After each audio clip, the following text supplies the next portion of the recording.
Oke semuanya, halo. Jadi sebelumnya kenalin nama gue Ali dari akun 23. Di sini gue bakalan coba bahas AB, soal AB dari Mojako 2024. Jadi intinya materi pertama kita bakal ngomongin join cost. Intinya di materi join cost ini kita bakalan coba nih ngalokasiin biaya yang awalnya di sini ada dihitung ngumpul di satu bahan baku, bahan dasar. Kita coba untuk alokasiin dia ke produk lanjutannya dari si barang dasar ini. Oke, kalau di sini di soal ini intinya di sini bisa kita lihat PT Jaki Manggali dia mining company yang spesialisasinya di petroleum refining. Jadi di sini dia produknya itu awalnya dari oil mentah untuk kemudian em, kita bakalan olah dia jadi butan, nafta dan residuum. Ya nantinya butan ini kalau diproses lebih jauh lagi jadi isobutan, nafta jadi gasolin, residuum jadi aspal dengan rincian biayanya di sini masing-masing. Ini udah gua ambil dari soalnya ya. Udah gua taruh ke sini dan sini informasinya. Oke. Di sini intinya tadi objektif kita adalah ngalokasiin biaya yang awalnya di sini 400.000 nih join cost nih, atau kalau mau lihat dari yang gambar ilustrasi ini kita coba alokasiin ke tadi ada tiga produk, buta, nafta, dan residuum. Gimana jadinya masing-masingnya? Bakal kebagian berapa? Ada beberapa cara. Oke, kalau di soal ini pertama kita coba alokasiin pakai NRV method. NRV method itu Net Realizable Value Method. Jadi intinya kita bakalan coba alokasiin dia berdasarkan final sales value-nya. Final sales value itu adalah nilai jual di produk akhirnya banget nih, yang mana ada isobutan, gasolin, sama aspal. Kayak gitu. Kita coba alokasinya berdasar itu nilai jualnya. Jadi, pertama, sorry, untuk jadi net realizable value, kita perlu final sales value dan juga separable cost. Pertama, final sales value dulu. Dia didapetinnya dari mana? Dia didapetinnya adalah dari quantity produk yang di akhirnya nih yang kejual, harga selling price-nya dikali selling price-nya itu berapa. Kalau di sini kita bisa lihat, oke, final production-nya itu ada 380 dan selling price-nya 55. Oke, maka dapat segini untuk yang isobutan. Kemudian untuk yang gasolin dia didapat dari di sini. Final production-nya ada 5.000 barrel dengan harga per barrelnya 151,05, atau bisa lihat juga di sini. Oke, sama. Kemudian untuk aspalnya di sini kita juga sama aja caranya, kita kaliin dia eh final productionnya, quantity-nya di sini 2.400 dikali selling price ya 260, maka dapat di sini semuanya. Jangan lupa final sales value ini perlu dikurangin dulu sama separable cost karena yang kita cari net net realizable value yang udah bersihnya. Separable cost itu intinya adalah biaya untuk mengolah dari produk yang di sini, butan jadi isobutan, nafta jadi gasolin, residuum jadi aspal, kayak gitu. Oke, separable cost yang kita dapetinnya dari mana? Kita bisa dapetin dari sini.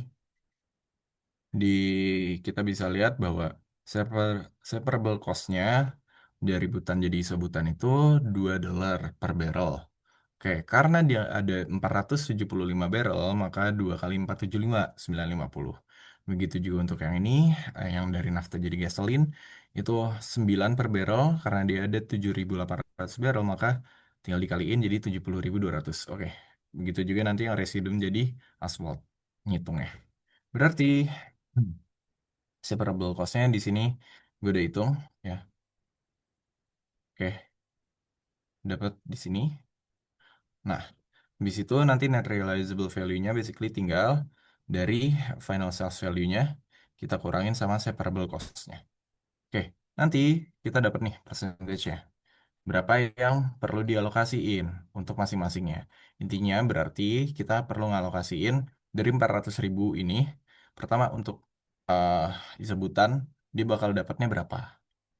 Kemudian untuk gasolin nafta itu dia dapatnya berapa? Asphalt residuum dapatnya berapa? Oke, basically tinggal ini 1,51% dikali 400.000 gitu. 1,51% kali 400.000 dapat ini. Yang lainnya juga sama. Tinggal alokasinya intinya kayak gitu. Oke. Atau kalau mau eh, kalau ngerjain kan mungkin agak ribet untuk pakai persentase, bisa juga sebenarnya sama aja. Intinya kita nyari proporsi kan. Berarti bisa tinggal sorry 9 ini net realizable value-nya yang sebutan atau butan per total net realizable value-nya dikali sama ini join cost-nya. Itu pakai cara kayak gitu sama aja. Tinggal dilakuin untuk tiga barangnya. Maka unit cost at split off per barrelnya berapa? Oke, di sini yang diminta adalah unit cost per barrelnya buat butan, nafta, dan residuum. Berarti kita tinggal bagi aja kuantitinya dari butan, kemudian juga untuk nafta, kemudian untuk residuum. Kayak gitu. Oke. Di sini kita tahu kalau untuk butan 475 di sini ya, nafta 7.800, residuum 5.600. Jadi basically tinggal 6.000-nya ini kita bagi 475, kemudian ini juga join cost allocatednya kita bagi productionnya kayak gitu. Oke, dus. Oke, kasih dua angka di belakang koma aja ya. 12,7, 29,26, dan 29,6. Kayak gitu. Oke, itu untuk yang pertama. Kalau pakai NRV method. Dan dialokasiinnya untuk tadi, butan, nafta, dan residuum. Produk di di pas split off-nya. Oke, yang B, di sini kita minta pakai physical method buat ngalokasin join cost-nya. Dan kita dimintanya unit cost-nya jangan sampai kekecoh. Yang tadi, yang ini adalah per barrel. Kalau yang ini kita bakalan pakainya per liter. Kemudian juga dimintanya buat produknya. Kalau yang tadi produk pas split off, di sini kita dimintanya untuk produk akhir, disebutan gasolin dan aspal. Kayak gitu. Oke, intinya pertama untuk ngalokasiinnya kita sebenarnya tinggal proporsiin aja dari em, si kalau di sini physical method berarti tinggal unitnya aja, kuantitinya berapa. Pertama, di sini karena kita mintanya liter, sedangkan tadi kita catat di sini kan dalam barrel. Berarti kita perlu ubah dulu jadi liter. Caranya di sini kan kita udah dikasih tahu bahwa satu barrel itu 159 liter. Berarti intinya kita tinggal di sini untuk yang sebutan tinggal 475 kali 159. Oke. Di sini untuk produknya adalah, sorry, untuk produknya di yang butan, nafta, dan residuum. Yang eh, barang di split off ya. Kayak gitu. Oke, kita dapat alokasinya. Kayak tadi intinya sama aja. Em, intinya kan perbandingan. Alokasinya ini berapa persen sih untuk alokasiin si 400 ribunya. Kayak gitu. Berarti kita dapat nanti join cost allocatednya tadi. Kalau di sini 3,42%. Kali di sini join cost-nya kan 400.000 ya totalnya. Oke, kayak gitu. Bakalan dilakuin buat semuanya sama aja. Oke, setelah itu em, kita perlu, karena yang diminta adalah unit cost untuk final produknya, yang dimana yang udah di akhir nih sebutan gasolin dan aspal, maka kita perlu nantinya nambahin separable cost-nya. Oke, kita karena dia masih ada cost untuk separable-nya ini, separation cost-nya. Oke, kita masukin maka dapat total cost-nya untuk masing-masing produk akhirnya, final produknya. Nah, di sini kita perlu hitung yang ditanya unit cost untuk final product, tapi dalam liter per liter. Berarti kita perlu hitung kuantitinya dalam liter. Sama aja, tadi kan kita udah dapat. Di sini ya final produknya, kalau dalam barrel itu dia 380. Nih, kita perlu kali 159. Dah, dapat nanti. Final produknya dalam liter. Gitu juga nanti untuk yang gasoline, gitu juga untuk yang aspal. Oke, berarti unit cost-nya untuk final product per liternya adalah tinggal kita bagiin aja dari yang total cost-nya dibagi sama final production-nya dalam bentuk liter. Gitu untuk tiga-tiganya kita hitung. Maka dapat unit cost-nya untuk final produknya masing-masing. Oke, kemudian next lagi yang C di sini kita untuk yang soal C ini the demand for gasoline decrease by 15%. Itu intinya kita bakalan diminta untuk coba nih assess. Kita coba nilai mendingan si produk gasoline itu kan asalnya dari nafta. Oke. Mendingan kita ubah nafta kita jadi gasoline apa nggak usah ketika si gasoline kita demand-nya turun 15% gitu. Jadi kita coba tuh pertimbangin mendingan. Udah tetap kita proses jadi gasoline baru dijual walaupun gasoline-nya demand-nya turun atau yaudah deh nggak usah dijadiin gasoline. Kita jual barang setengah jadi lah gitu dalam bentuk nafta aja. Yang dijualnya harganya $5 per liter. Oke, intinya kayak gitu. Mendingan kita jual pas split off dalam bentuk nafta aja barang setengah jadi gitu atau kita proses lebih lanjut jadi gasoline jadi produk akhir. Oke, kita coba gimana untuk ngerjain ya. Pertama, berarti kita harus bandingin kan intinya. Em, yang bakalan kita dapetin dari ngejual gasoline itu berapa. Dan juga nanti kita bandingin kalau eh, dalam bentuk nafta. Jadi, kalau dalam gasoline price-nya itu berapa?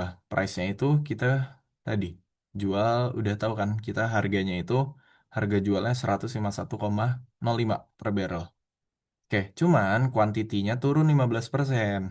Berarti awalnya kuantiti gasoline itu di sini 5.460 turun turun 15%. Berarti dikali dalam kurung 1 min 0,15 atau sama aja nanti dikali 0,85 kayak gitu.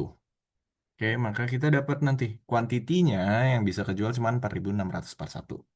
Nah, kalau kita jual di sini, maka revenue-nya adalah sebesar segini, 700.023,05. Tapi, kita punya pilihan juga nih. Tadi kalau jualannya dalam at split off, dalam bentuk nafta aja, itu berapa? Tadi kan dibilang harganya itu without further processing itu $0,5 per liter. Sedangkan satu barrel itu tadi ada 159 liter. Berarti kita tinggal kaliin aja. Kita kaliin eh, 0,5 kali 159. Oke, dia oke, jadinya 79,5 dolar per barrelnya. Maka kita bakalan kali ini sama kuantiti yang bisa dijual dalam bentuk nafta. Ya udah, sebesar kuantiti yang diproduce full 7.800. Oke, di sini kita lihat kalau gasoline bisa jual dapat revenue 701.000, tapi kalau at sales value kita cuma bisa jual 620.000. Berarti ada selisih 80.000, 80,9 ribu. Yang ini adalah incremental sales value-nya. Berarti um, kalau jualnya dalam bentuk gasoline, revenue kita lebih tinggi 80.000. Tapi kan tadi jangan lupa kita harus pertimbangin processing cost atau separable cost karena dari nafta ke gasoline masih perlu biaya lagi. Biayanya berapa? Biayanya 70.200 kan di sini. Oke, 70.200. Maka kita perlu kurangin dulu tadi 80.000 ini kita belum ngitung biaya untuk ngeproses dari nafta jadi gasoline. Berarti 80.000 ini kita kurangin 70.200, maka hasilnya segini, 10.723,05. Maka kesimpulannya apa? Kesimpulannya karena contribution marginnya di sini masih positif, oke. Intinya kan kita masih untung nih dengan mempertimbangkan walaupun demand-nya turun, walaupun kita udah pertimbangin processing cost-nya juga atau separable cost-nya, itu masih tetap untung sebesar 10.700.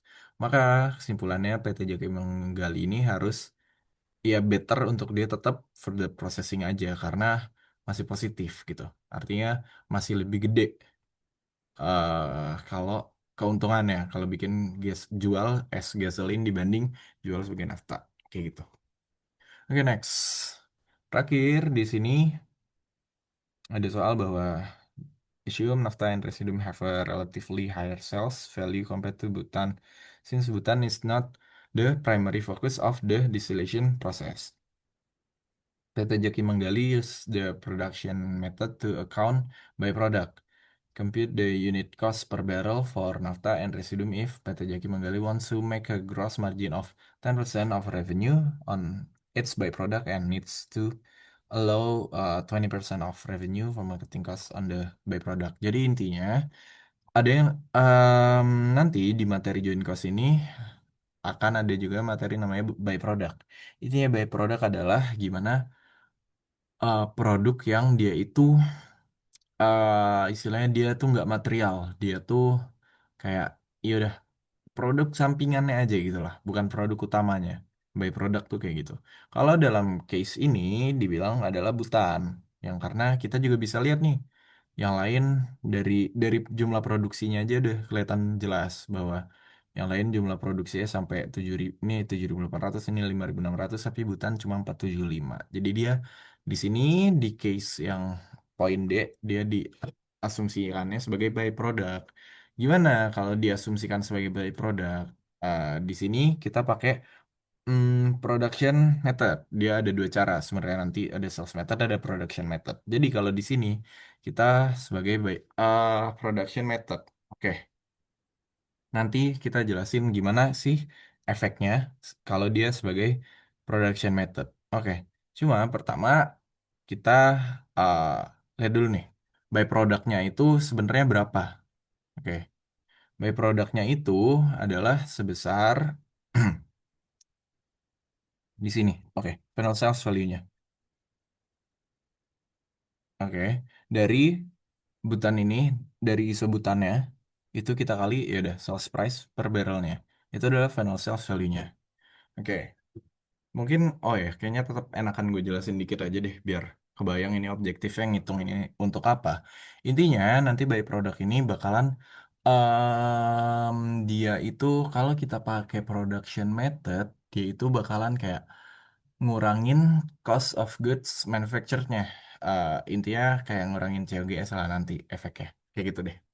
Jadi cost-nya kita bakalan berkurang kalau kita pakai production method. Berkurang sebesar apa? Sebesar by product-nya. Nilai dari by product ya. Oke, makanya di sini kita hitung dulu.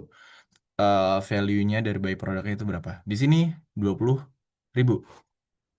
Oke, cuman ini tuh belum net. 20.000 ini masih revenue-nya aja gitu.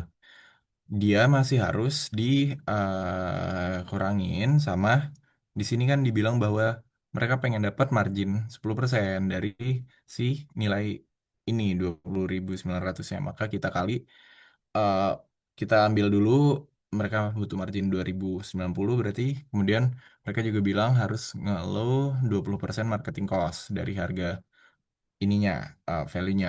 Maka 20% kali 20.900 dapat nih, maka berarti total cost-nya itu untuk by product ini kita ngesam dari sini aja.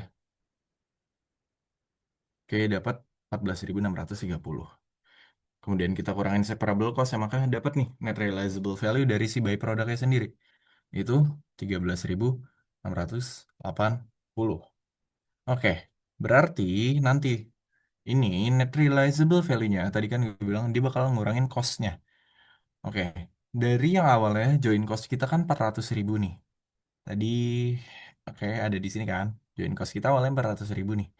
Oke, dia itu habis itu berkurang, dikurangin sama byproduct, sama net realizable value dari byproduct kita yang 13.680. Maka join cost kita berarti nanti yang perlu diallocate itu cuman berkurang nih, jadi 386, yaitu hasil dari 400 kurang 13.000. Oke, nah selanjutnya di sini kita ditanyanya kan,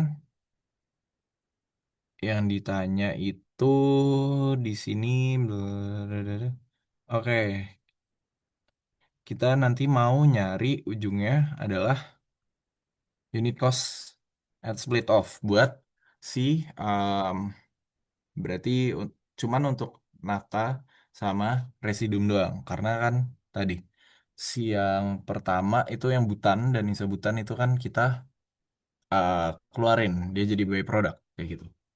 Maka berapa sih di sini kalau kita allocate mereka pakai NRV method itu caranya tadi pertama dari final sales value-nya dulu. Final sales value-nya tadi kan kita udah ada sempat ngitung juga ya yang awal ini 824. Nih 824. Oke. Ini juga 624. Tadi juga 624. Intinya kita hitung dari berapa production-nya kita kali sama selling price-nya. Oke, kayak gitu. Habis itu dikurangin separable cost-nya maka dapat net realizable value-nya. Oke, nih kita totalin dapat net realizable value. Ini nanti kita dapat percentage allocation-nya hasil dari ini bagi ini, bagi totalnya. Oke, maka join cost yang perlu dialokasi untuk masing-masing berapa, yaitu sebesar ini. Tinggal percentage allocation-nya dikaliin sama ini, sorry, sama yang perlu sama join cost yang akan diallocate kali ini. Oke, dapat 223. Yang ini berarti 42 kali 386 dapat 162. Oke, karena kita mau cari unit cost-nya berarti kita perlu bagi sama berapa sih unit produksinya, kuantitinya. Dapat tadi ada di awal 7.800, kalau yang ini 5.600. Tinggal kita bagi, dapatlah segini unit cost at split off-nya. Oke, kayak gitu. Ini buat problem satu, buat join cost. Aduh, capek, Cok. Kok kayak panjang ya? Jadi banyak banget lah kalau misalnya Tapi ada 4 poin soalnya gila. apa problem. 6. Anjing. Tapi susah-susah sih gue akuin. Oh, nanti gak ada yang nonton, Pak. Ini 2 jam nih mau makan dia. Lah justru kayak, wah ini kayaknya soalnya bakal susah nih. Udah berapa menit ya gue ya tadi? Nyampe 20 menit. Hmm, tapi yang ini gak cepet sih. Supporting departemen cepet. ABC costing sebenarnya gue make it fast aja kali ya. Panjang soalnya ini gue soalnya, tapi kayak bisa lah dibuat cepat ya. Iya. Kayak ya udahlah orang udah pada ngerti. Activity base ini ini ABC juga sih ya. ABC. ABC ada 2 soal gitu ya? Ada 2. Satu ABC, satu ABM. Oh, ABM ya benar. Ya udah deh nanti gue fokus di backflash aja deh. Oke, kita lanjut. Oke, nah sekarang kita lanjut ke problem 2. Ini bakalan ngomongin supporting department. Jadi di sini untuk support department di sini oke dari soalnya Asia Good Company has 3 product bla bla bla. Di sini intinya untuk support department adalah kita objektifnya mau gimana biaya dari supporting department ini bisa dialokasiin ke production department. Oke, karena supporting department yaudah karena nanti ujungnya itu sebenarnya adalah ke production department, ke departemen yang ngasilin barangnya itu, yang ujung-ujungnya bakalan jadi untuk ngitung COGS ya, kita mau ngitung COGS gitu. Nah, berarti pertama ada beberapa cara. Oke, yang pertama di sini kita kalau pakai direct method adalah kita langsung aja direct. Oke, di sini kita kan udah di dapat nih di soal, oke sorry, di sini eh ada supporting departemen A dan B. Kalau production departemennya ada X, Y, sama Z. Di sini di soal kita udah dikasih bahwa em, kalau yang di sini yang vertikal, di sini A supplied by A sama B itu artinya berarti yang pertama supplied by A itu artinya si A ini nge-supply sebesar 400 ke B, 1000 ke X, 600 ke Y, dan 500 ke Z. Kayak gitu intinya. Terus kalau yang B ini em, eh, 80 ke A, 65 ke X, 75 ke Y, dan 100 ke Z. Di sini kenapa B 0 ke B ya karena ke dirinya sendiri. Kayak gitulah ya. Oke, di sini measurement-nya pakai direct labor hour kalau yang A, kalau yang B indirect labor hour. Oke, di sini nggak terlalu matters sih untuk itunya. Oke, pertama kita karena direct method, intinya kita langsung direct aja nih. Alokasiin dari A, nggak usah ke B. Tapi langsung ke tujuan aja, ke production departemennya. Nih, dari A langsung ke X, Y, dan Z. Terus nanti dari B juga ke langsung ke X, Y, dan Z. Walaupun di sini kita tahu bahwa A juga nge-supply B, dan B pun juga nge-supply ke A. Tapi karena mereka sama-sama support departemen, nggak usah. Langsung ke objektif akhir aja, ke production departemennya. Kayak gitu. Oke, pertama. Dari A ke X, Y, dan Z. Itu gimana caranya? Caranya adalah, pertama, di sini kita tahu eh cost-nya yang ada di A itu 810.000, B 650, oke, X, Y, dan Z. Oke, ini udah gue tulisin, gue ambil dari soalnya.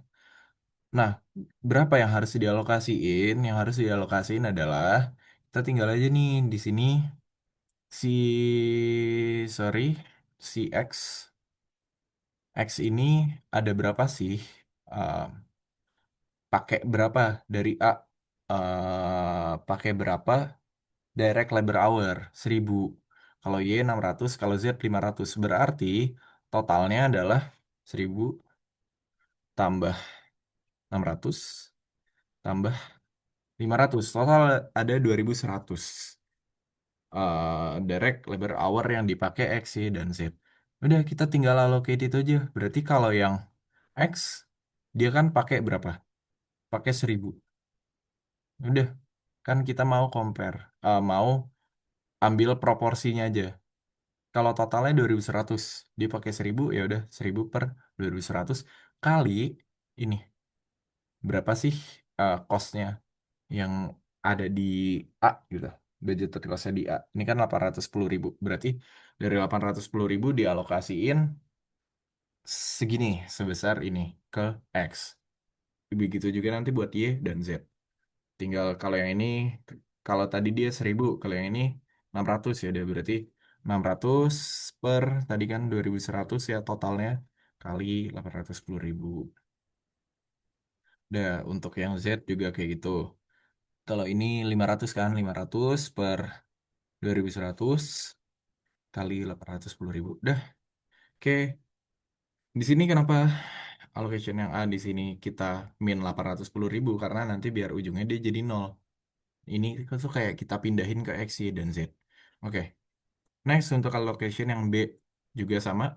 Kita nolin kan, karena dia bakal dipindahin lah gitu. Cost-nya, deh hitungnya masukinnya ke production department aja kayak X, Y, dan Z. Kayak gitu. Oke, berarti nanti kita sama aja cara ngalokasiinnya. Tadi kalau yang, sorry, kalau yang si X, Y, dan Z di sini kan kita dapat nih pakainya berapa hour ada di sini 65 75 100 berarti tinggal 65 tambah 75 tambah 100 itu totalnya 240. Oke, berarti cara alokasinya di sini kan yang X 65 per 240 kali 650.000 itu asalnya dari sini, dari B gitu. Gitu juga nanti yang X berarti 75 per 240 kali 650.000, yang Z 100 per 240 kali 650.000. Itu direct method. Next di sini kita diminta kalau pakai reciprocal method. Kalau pakai reciprocal itu intinya reciprocal itu kita bikin persamaan matematikanya dulu. Persana bikin persamaan linear lah, equation kayak gitu. Jadi pertama bikin equation untuk si A dulu. Sebenarnya A ini adalah dia itu equationnya itu intinya kalau di apa ya dinarasiin dia tuh kayak A itu cosnya dari A itu terdiri dari tadi cosnya dia sendiri kan udah tahu nih 810.000 plus plus berapa plus ada sebagian dari B. Oke, sebagian dari B-nya itu di sini 80 per 320 berarti 0,25-nya si B. Oke, 80 per 320 itu maksudnya apa? 80 itu di sini kita lihat A itu pakai 80 hour dari B. Sedangkan B itu totalnya nge-supply sebesar 320 hour. Oke, dari 80 tambah eh, 65 tambah 75 tambah 100 itu 320. Sedangkan dia pakai 80. Berarti kalau 80 per 320 itu 0,25 kayak gitu kan. Itu ngitungnya asalnya tuh dari situ 0,25 B. Oke, make sense ya. Nah, lanjut yang B. Yang B itu artinya B itu sebenarnya berapa sih costnya? Costnya B itu adalah 650.000 alias ininya dia sendiri ditambah 0,16-nya A. Berarti 16% dari costnya si A. Kayak gitu. Asalnya dari mana? Kayak tadi. 400 per total ini. 400 tambah 1000 tambah 600 tambah 500. 2500. Oke, dah. Nanti kita tuh bikin equation aja kayak gini. Yang mana equationnya itu kita tuh bisa eh oke katakanlah di sini kita yang B. B itu sama dengan tadi kan 650.000 tambah 0,16 A. Cuman A-nya ini kita ganti pakai ini.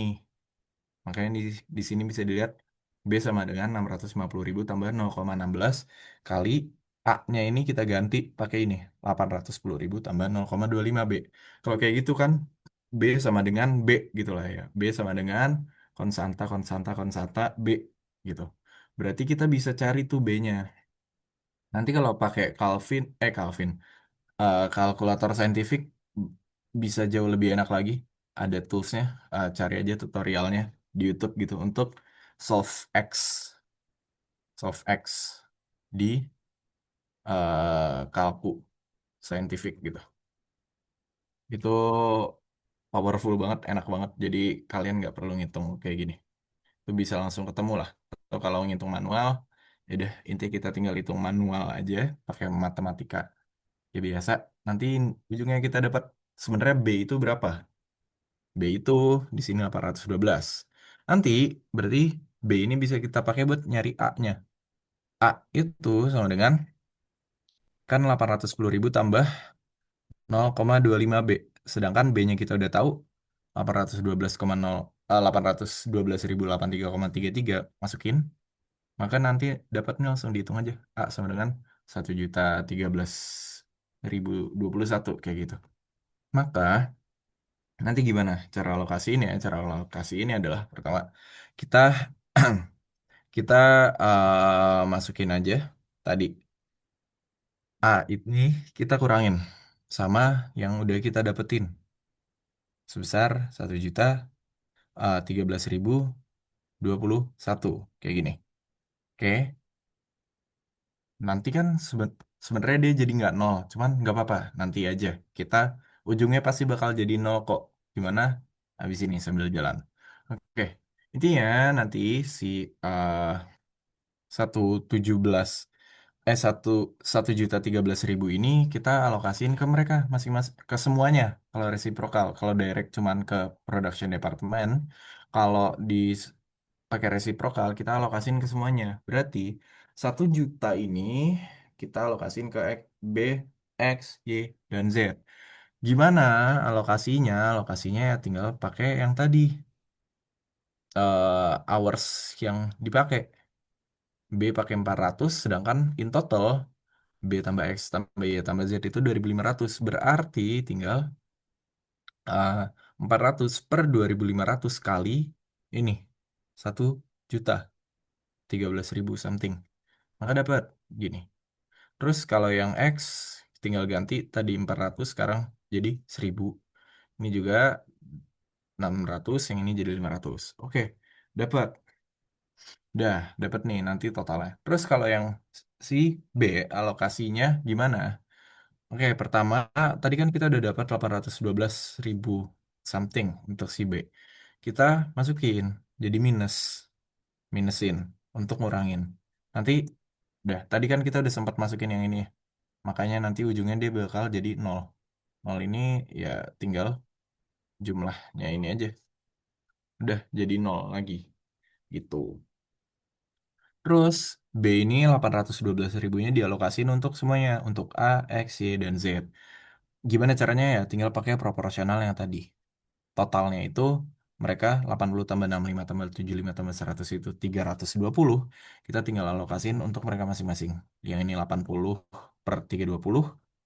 Kayak karena dia pakai 80, yang ini pakai 65 berarti 65 per 320. Ini 75 per 320, ini uh, dia 100 per 320 kayak gitu. Udah, nanti tinggal dikali proporsinya kita kali sama si B 812.000 something ini. Dapat. Nanti kita totalin aja semuanya. Dapat deh. Berapa sih total budget rem OH-nya untuk masing-masing departemen. Udah, ujung-ujungnya dia bakalan tetap nol kok yang supporting departemennya. Kayak gitu. Oke. Wah, lanjut ABC bahasnya gimana yang cepet ya? Produksi kursi X dan Y dengan ganda posnya masing-masing bisa dan lain-lain. Ada di sini ada given di soal. Rico juga punya budget di sini untuk meneliti gradusnya. Dalam 8.000.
I do believe, yes, yes, I do believe in.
I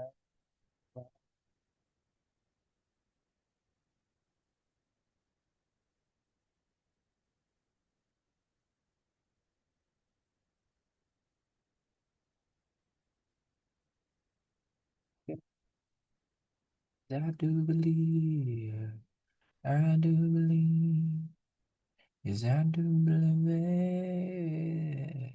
I'll let you go. I do.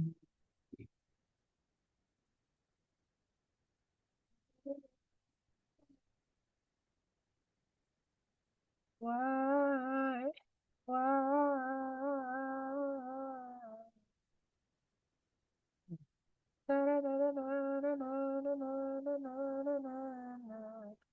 Why? Why?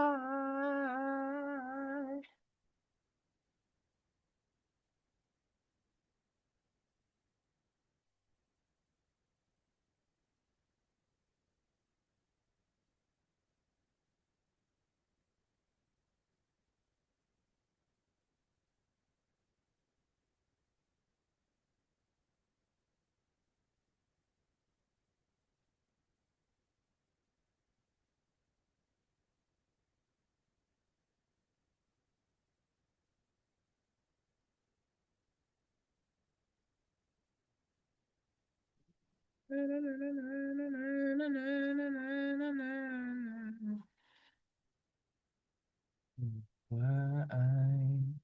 Why?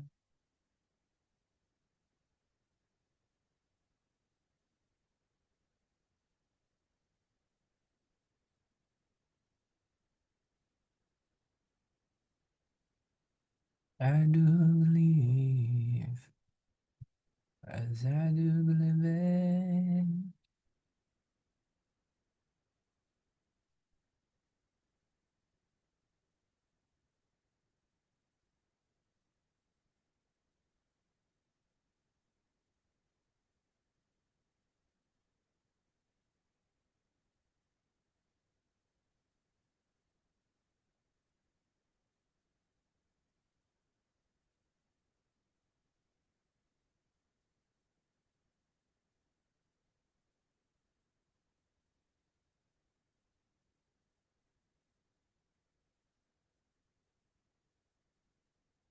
Oke, nah selanjutnya di sini kita buat problem 3.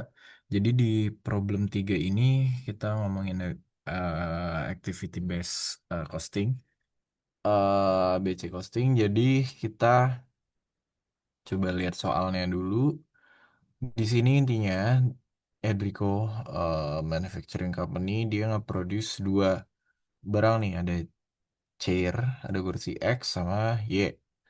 Oke, yang dimana di sini dia pakai direct labor hour sebagai cost efficient base-nya untuk produk-produknya. Nah, di sini dia udah punya budgeted manufacturing overhead-nya dengan rinciannya ini masing-masing. Kayak habis itu dia juga ada rinciannya dari berapa quantity yang diproduksi, direct materialnya per unit, dan lain-lain untuk masing-masing. Oke, dan juga nanti di bawah ada informasinya lagi, macam-macam. Oke, kita sambil jump in ke soal. Yang pertama, ini diminta kita coba nih hitung pakai company sekarang costing system yang dia belum pakai ABC costing. Di situ pertama untuk calculate budgeted direct labor hour-nya, kemudian predetermined overhead rate-nya, kemudian full product cost-nya untuk X dan Y, barang X dan Y, dan juga nanti selling price-nya. Oke, pertama untuk budgeted direct labor hour-nya dulu. Budgeted direct labor hour-nya ini kita perlu tahu untuk masing-masingnya dulu nih, si X sama si Y berapa. Oke, pertama untuk X sendiri, di sini kita dapat di soal bahwa dia nge-produce 8.000 unit. Yang mana per unitnya itu pakai 3 direct labor hour gitu masing-masing unitnya. Oke, maka di sini untuk dari barang X adalah kita tinggal kaliin 8.000 kali 3 dapat 24.000. Terus yang Y di sini juga dapat 16.000 kali 6 karena per unitnya 6 gitu. Dapat totalnya nanti 120.000. Next, buat predetermine overhead rate, MOH rate-nya, kita lihat nih, rate-nya itu berapa sih nanti per direct labor hour. Pertama, dari budgeted MOH-nya dulu. Di sini udah tahu nih di soal. Total manufacturing overhead-nya, budgetednya itu 5.710.000. Oke, kemudian untuk budgeted direct labor hour-nya tadi kita udah ngitung di atas. Ini 120.000. Oke, berarti nanti rate-nya tinggal kita bagiin aja. 5.710.000 bagi 120.000. Dapat nih. Berarti rate-nya itu 47,58 per direct labor hour. Oke, habis itu C, kita ditanya cost-nya per unit. Pertama buat si barang yang X dulu. Direct materialnya itu berapa? Direct materialnya yang udah kepake adalah sebesar untuk barang X 600.000 hasil dari mana? Dari 8.000 unitnya yang diproduksi. Nah, terus direct material cost-nya per unitnya 75 berarti 8.000 kali 75. Terus direct labor-nya dapat juga di sini 8.000 sorry.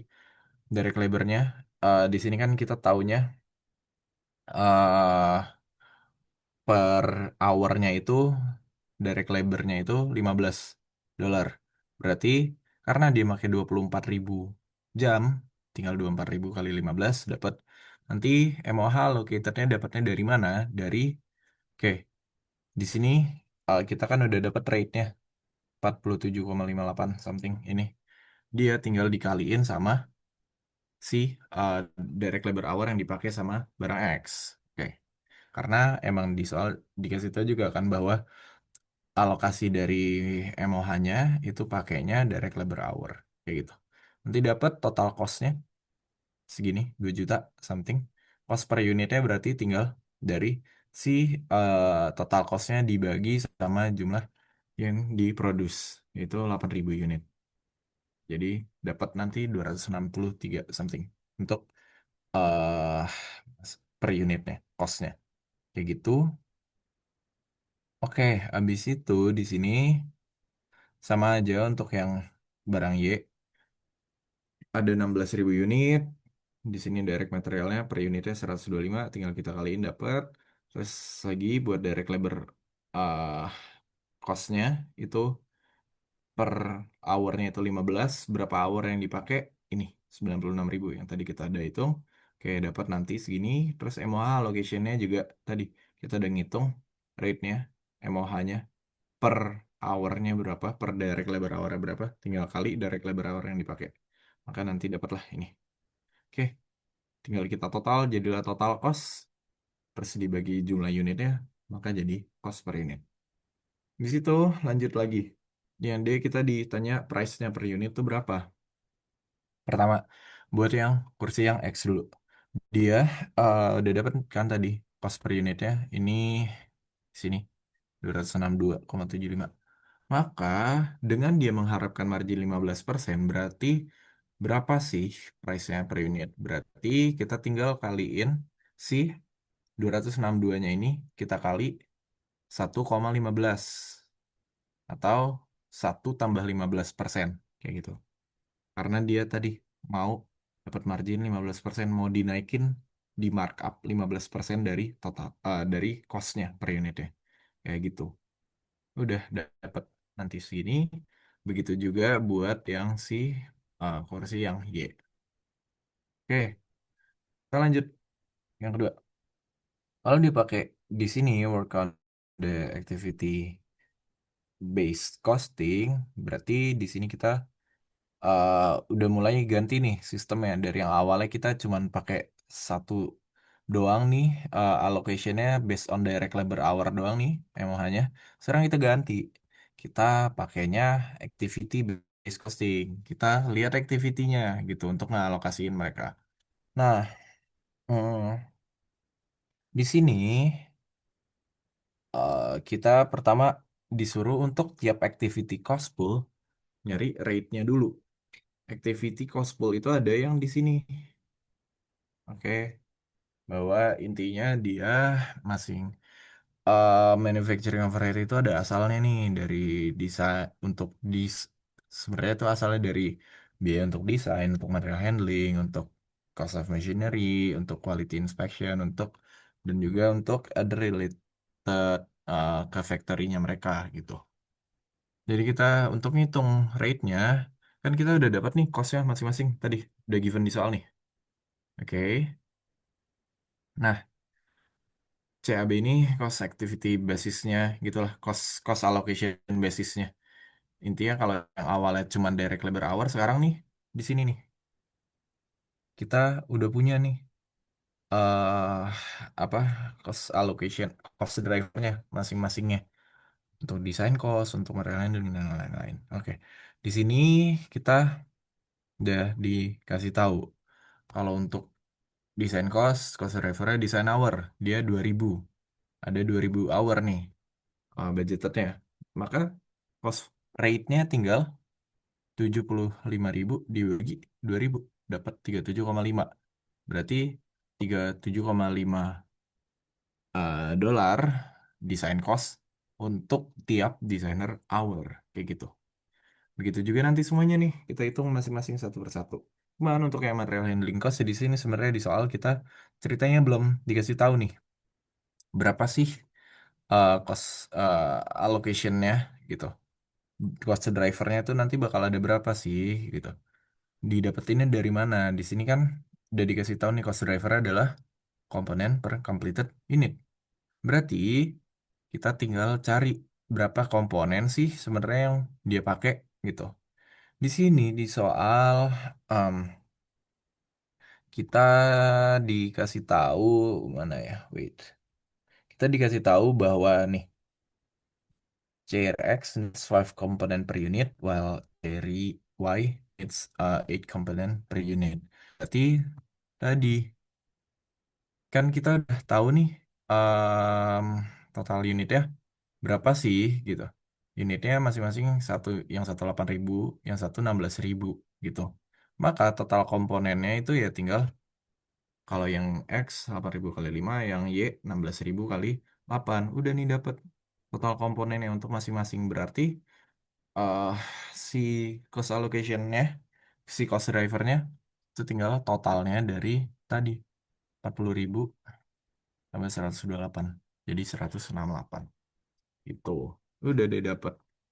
Nanti yang lain di sini udah given sih di soal, jadi kayak tinggal dibagi aja intinya.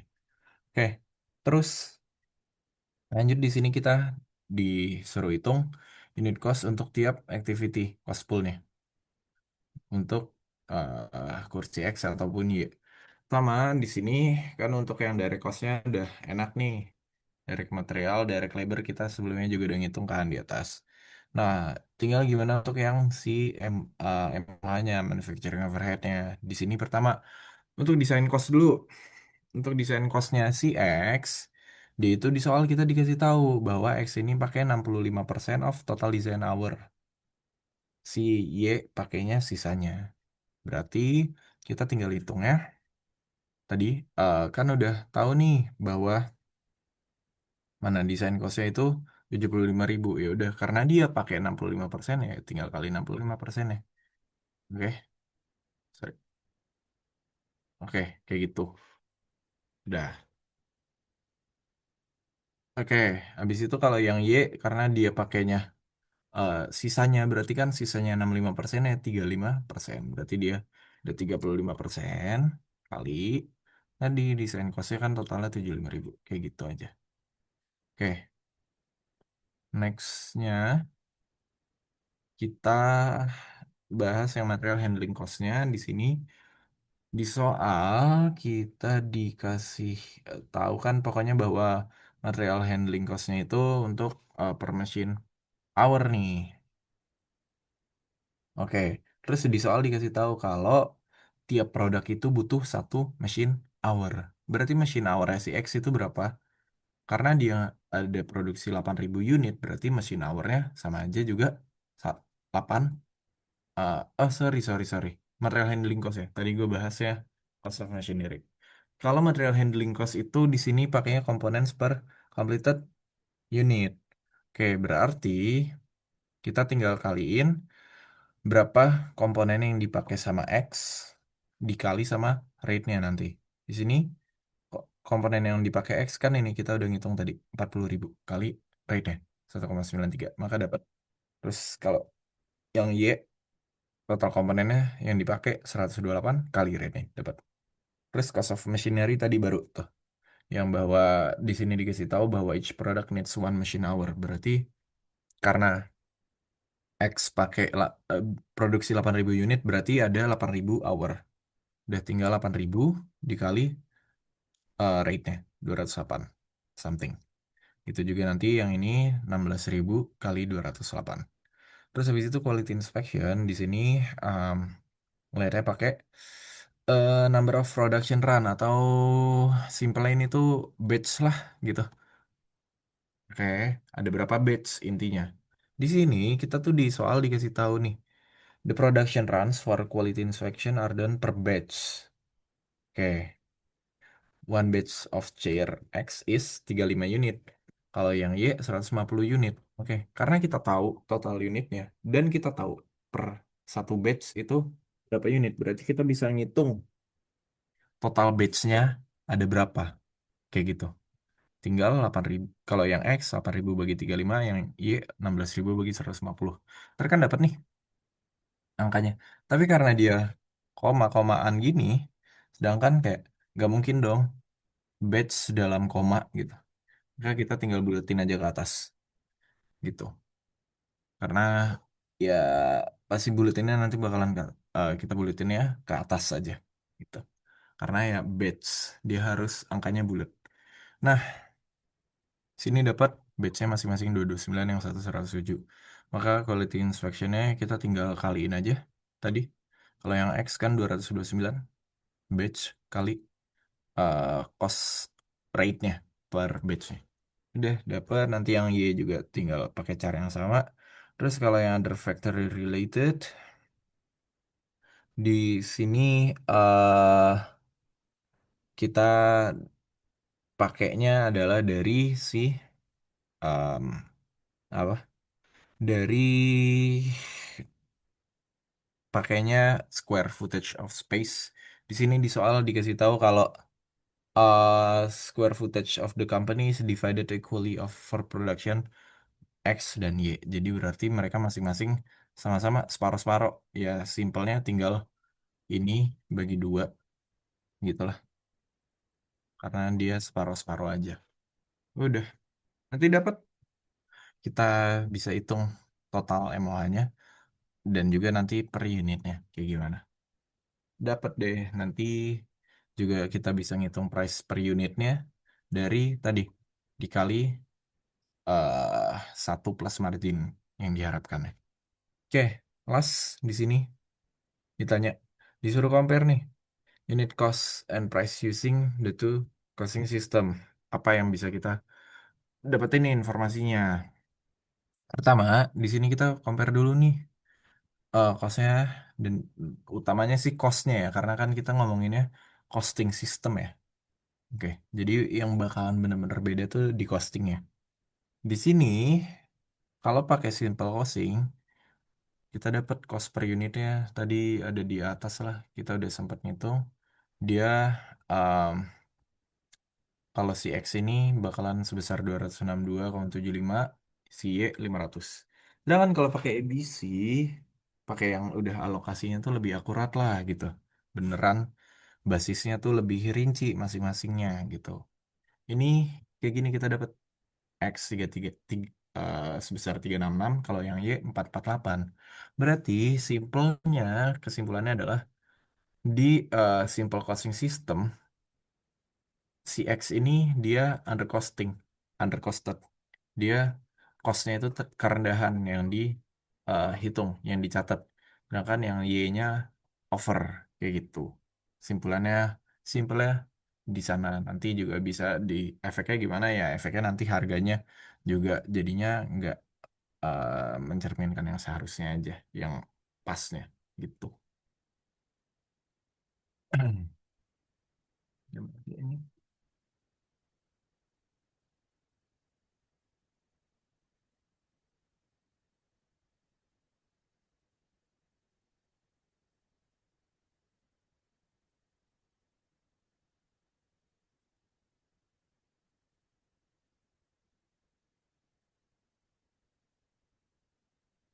Ntar deh, mager gue.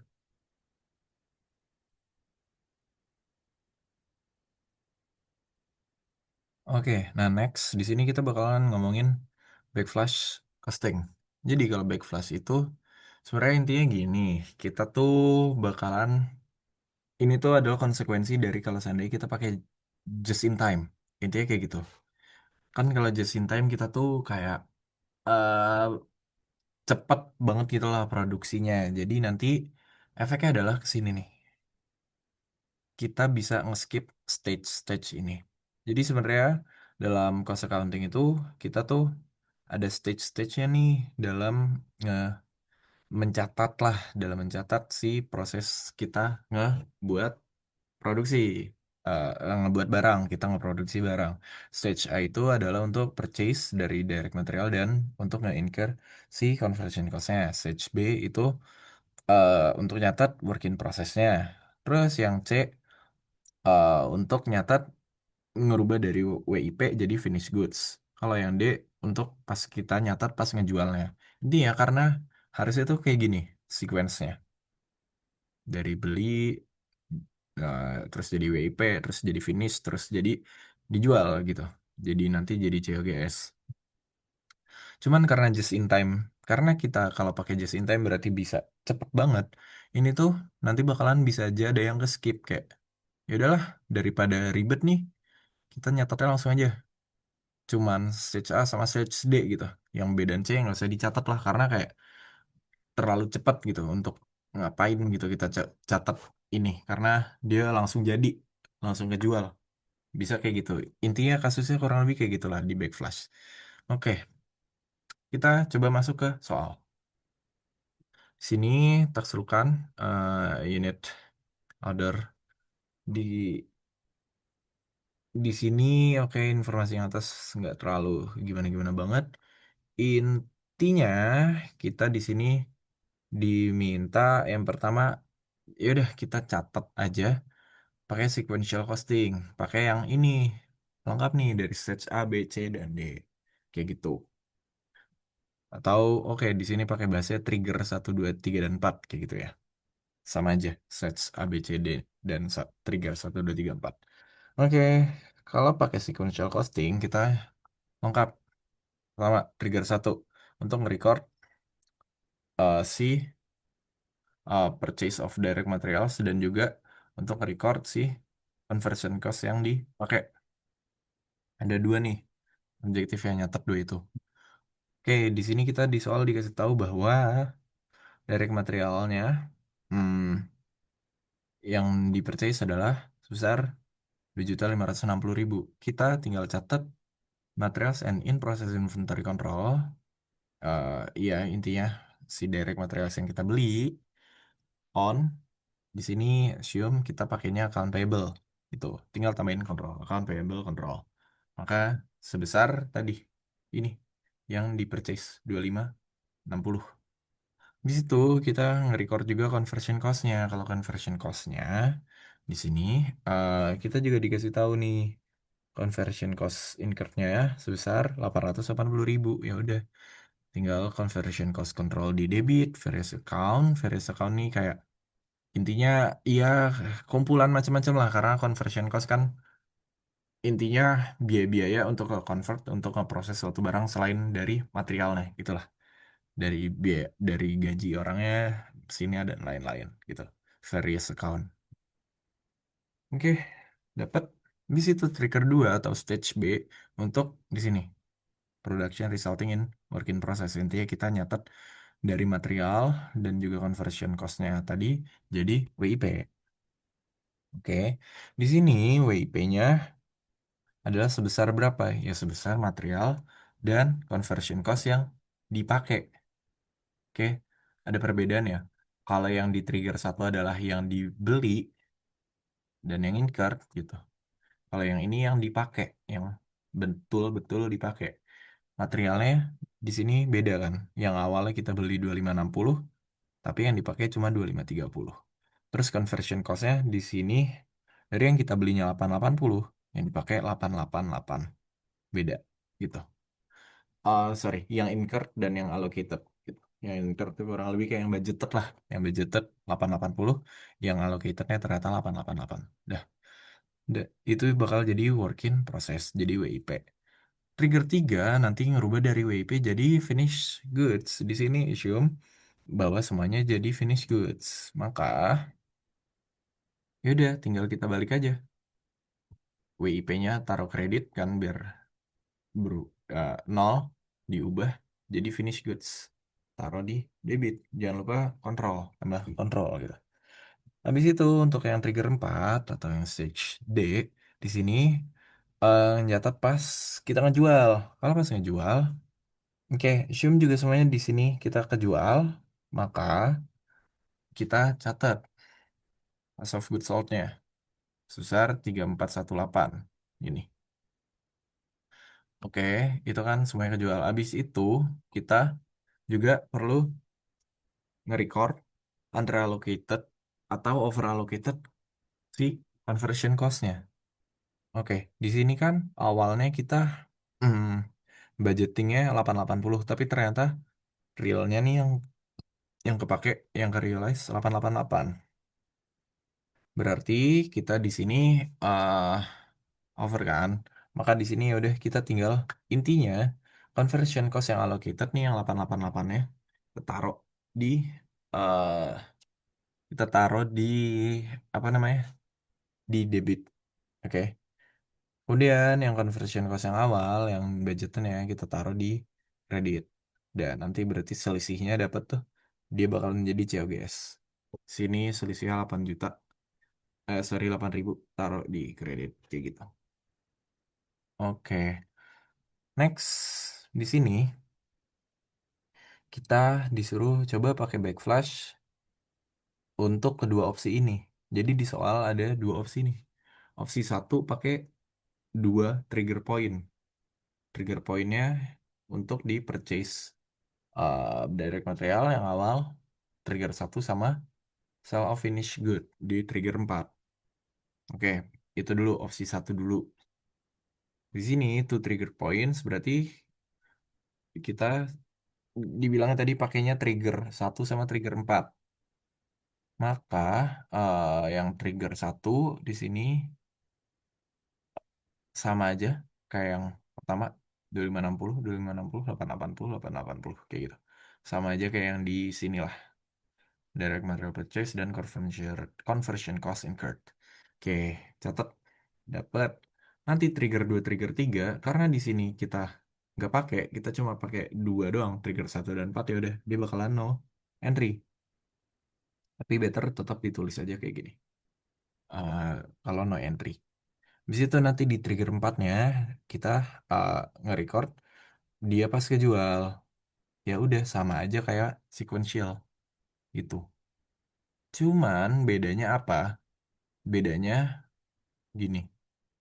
Kalau yang di tadi sequential kan kita bisa langsung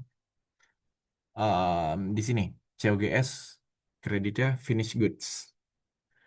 Kenapa bisa? Karena udah ada finish goods ya sebelumnya. Tapi di dua trigger point di sini, apakah kita lihat di sini ada finish goods di trigger satu? Nggak ada. Di trigger 2 dan 3 juga di sini kan no entry. Jadi nggak ada finish goods. Maka berarti nyatatnya COGS-nya barangnya apa? Barengannya sama asalnya finish goods tuh apa sih? Asalnya sebenarnya kan kayak gini. Dari DM dan CC, direct materials dan conversion cost itu bakalan berubah jadi apa? Kalau kita lihat di yang sequential bakalan berubah jadi WIP. Dari WIP ini nanti bakalan berubah lagi jadi uh, finish goods. Nanti dari finish goods baru berubah lagi jadi COGS. Kayak gini kan sebenarnya sistemnya. Oke, gue taruh di mana ya? Di sini deh tadi. Simpelnya dari direct materials dan conversion cost berubah berubahlah jadi WIP Dari WIP bakal berubah lagi jadi finished, finished goods, bakal berubah lagi jadi COGS. Dah. Cuman karena ini di sini dua trigger point, cuman trigger satu dan 4. Ini kan masing-masing trigger ya. Satu, dua, tiga, empat. Satu dan 4 doang, yang dua dan tiganya ini kan kayak hilang. Maka ya udah tinggal dari direct materials dan conversion cost jadi COGS. Kayak gitulah intinya. Ya udah makanya tadi COGS-nya di debit, kreditnya bukan finished goods tapi ah, inventory control-nya kayak gitu. Dan conversion cost-nya. Udah, untuk yang over undernya masih sama aja kayak yang sequential. Nah, terus di sini ada opsi, kita disuruh pakai dua opsi. Di sini di soal yang satu kan tadi two trigger point udah kita kerjain. Sekarang kalau pakai tiga trigger points, pakai yang trigger satu purchase of direct materials, terus trigger tiga completion of finished goods, terus trigger 4 soal finished goods. Berarti yang trigger duanya kita skip. Oke, di sini buat trigger satunya masih sama aja kayak yang sequential, nggak ada bedanya. Oke, setelah itu baru yang beda adalah yang trigger duanya. Trigger duanya kosong karena kita skip gitu, tinggal no entry aja. Nanti ya udah, tinggal bedanya adalah kita trigger tiganya karena tadi balik lagi ke sini. Sekarang WIP-nya yang hilang. Berarti tinggal dari DM dari materials dan conversion cost langsung lompat ke finish goods. Makanya di sini kalau kita lihat di finish goods di trigger 3 finish goods-nya dia bukan asalnya bukan dari WIP tapi dari materials dan juga dari conversion cost-nya. Kayak gitu. Setelah itu nanti trigger empatnya udah totally sama kayak sequential. Gitu deh. Oke, habis itu terakhir tinggal in your opinion, what does sequential and backflash costing in this case have same uh, amount in COGS? Iya, di sini nggak ada bedanya karena dia ya udah aja, nggak ada yang betul-betul karena semua material dan conversion cost yang incurred dan dipakai itu semuanya kejual kayak gitu. Jadi kayak nggak ada bedanya.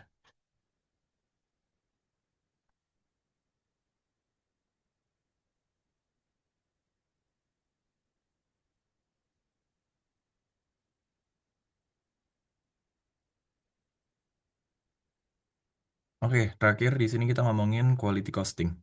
Jadi intinya quality cost ini kita bisa untuk prevention, bisa untuk internal failure, bisa untuk appraisal, bisa untuk external failure, kayak gitu.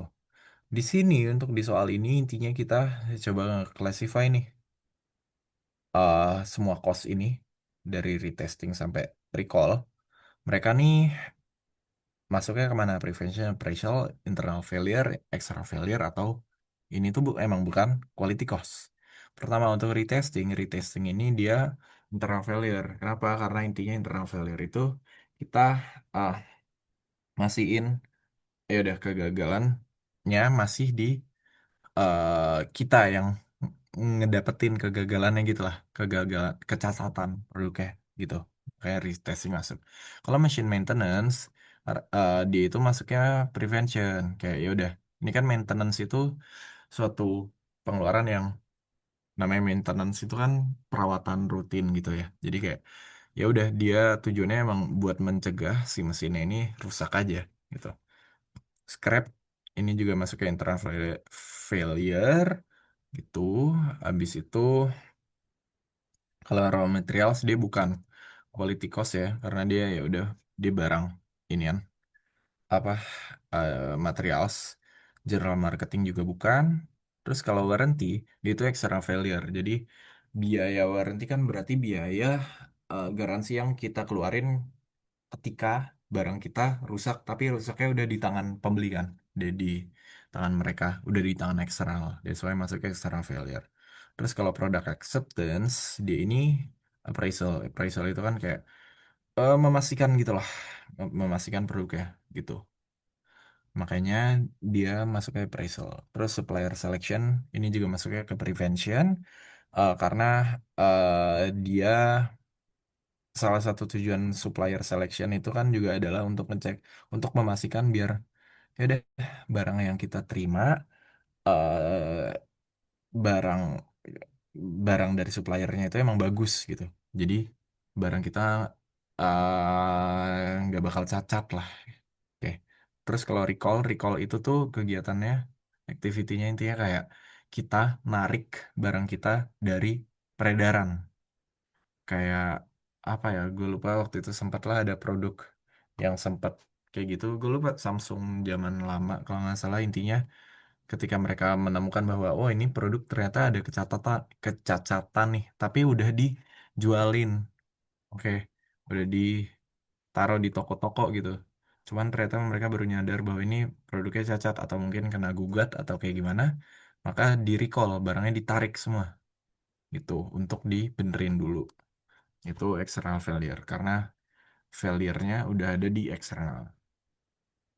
Terus nomor dua di sini disuruh calculate all the costs of a total for each category and calculate a percentage of the cost of quality of cost category. Intinya kita tinggal ngitung aja percentage-nya dari quality cost-nya untuk masing-masing. Pertama, di sini untuk prevention kita ada apa namanya? Ada dua kan. Di sini tinggal kita totalin, dapat nih. Di sini dimintanya untuk tiap tahun, masing-masing tahun, karena ujungnya bakal kita compare ya. Gitu. Dapat, nanti kita totalin aja costnya untuk masing-masingnya tiap tahunnya. Terus kita percentage itu persentase dari nanti total quality costnya. Jadi semua costnya kalau kita totalin dapat totalnya. Mak. Terus percentage itu untuk eh tiap kelas dari quality cost-nya lah gitu. Di sini untuk prevention, untuk appraisal, untuk internal failure, untuk external failure gitu. Dah dapat nih percentage-nya masing-masing. Nanti abis itu di nomor tiga kita disuruh kayak narik kesimpulan lah gitu simpelnya kayak apa sih yang terjadi gitu dari yang kita hitung nih percentage-nya ini dari perubahannya tiap tahun. Intinya di sini kita bisa lihat bahwa satu sebelum ke percentage-nya quality cost-nya itu turun dari tahun 2022 ke 2023 sebesar 360.000 ya. Nih, sebesar 360.000 turun. Maka ya udah berarti itu bagus kan mereka ada cost-nya bisa lebih hemat. Kemudian prevention and appraisal cost-nya ini juga kita bisa komen bahwa dia ada successful improvement nih bahwa si prevention dan appraisalnya bisa turun juga di sini percentage-nya kayak gitu dan juga dari total cost-nya. Cuman di sini internal dan external failure-nya meningkat gitu. Jadi masih ada minusnya dikit. Ah, gitu. Karena biayanya di sini meningkat. Intinya kita bisa tarik simpulan simpelnya kayak begitu. Oke, jadi mungkin so far sekian buat materi AB mulai dari join cost sampai quality cost. Dan nanti kalau misalkan ada pertanyaan kalian boleh drop pertanyaan ya ke gue. Gitu. Good luck buat ujiannya guys.